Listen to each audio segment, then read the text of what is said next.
Parliament के monsoon इजलास का आज अपोजिशन की हंगामाराई के साथ हुआ आगाज। स्पीकर ओम बिरला ने लोकसभा की कार्रवाई दोपहर 12 बजे तक की मुलतवी।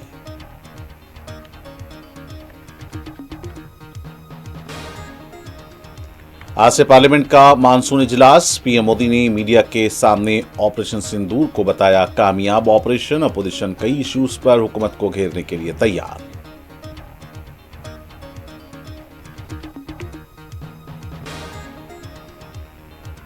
अपोजिशन बिहार में फेरिस्त राय दहिंदगान पर नजरसानी, पहलगाम हमला और ट्रंप के जंगबंदी कराने के दावे पर उठाएगी सवालात। हुकूमत ने ऐवान की कार्रवाई आसानी से चलाने के लिए अपोजिशन जमातों का मांगा ताउन। पार्टी की आला क़यादत ही शशि थरूर के खिलाफ कार्रवाई का फैसला करेगी। शशि थरूर अब हम में से नहीं, कांग्रेस लीडर मुरलीधरन का बयान।